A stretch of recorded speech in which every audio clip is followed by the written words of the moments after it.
ক্ষমতা টিকিয়ে রাখার জন্য মূলত সেই সবসময় ইনস্টিটিউশনগুলোকে ব্যবহার করেছে, সব কিছুতে ইনস্টিটিউশনগুলোতে ব্যবহার করেছে।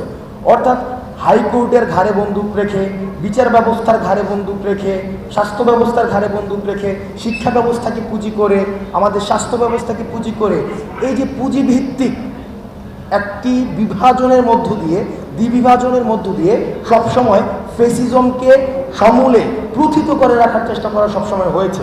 আমরা ভবিষ্যতে বাংলাদেশ পুনর্গঠনের জন্য কোন কোন প্রিন্সিপালের ভিত্তিতে বাংলাদেশকে পুনর্গঠন করব, যেখানে আর কখনোই কোনো ধরনের কোনো রূপে আর ফেসিজম ফিরবে না, যেখানে গণমাধ্যমের স্বাধীনতা নিশ্চিত করা হবে, যেখানে আমাকে কখনোই কোনো রাস্তায় দাবি নিয়ে এসে আমাকে বলতে হবে না যে আমি কোনো রাজনীতির সাথে সংশ্লিষ্ট না, সুতরাং আমার দাবিটি মেনে নাও। এই ধরনের রাষ্ট্র ব্যবস্থাকে নিশ্চিত করার জন্য আমাদের কিছু ভ্যালুস ক্রিয়েট করতে হবে, আমাদের প্রিন্সিপালস ক্রিয়েট করতে হবে, যে প্রিন্সিপালসের ভিত্তিতে, ভ্যালুসের ভিত্তিতে, যেখানে ছাত্র নাগরিকের অংশগ্রহণের ভিত্তিতে সেটি লিগেসিকে মেনটেন করতে পারবো এবং আমাদের বাংলাদেশকে পুনর্গঠনের একদম চূড়ান্ত মাত্রাটি আমরা নিশ্চিত করতে পারবো। আপনাকে একটা জিনিস মাথায় রাখতে হবে, প্রভু চলে গিয়েছে, দাসরা কিন্তু এখনো যায় নাই।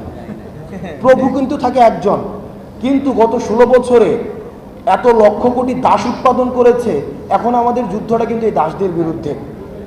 এবং আপনাকে মাথায় রাখতে হবে, গত 16 বছরে বাংলাদেশ শুধু একটা প্রতিষ্ঠান অ্যাক্টিভ ছিল, আর অন্য কোনো প্রতিষ্ঠান কিন্তু অ্যাক্টিভ ছিল না, এবং সেটা শুধুমাত্র গণভবন।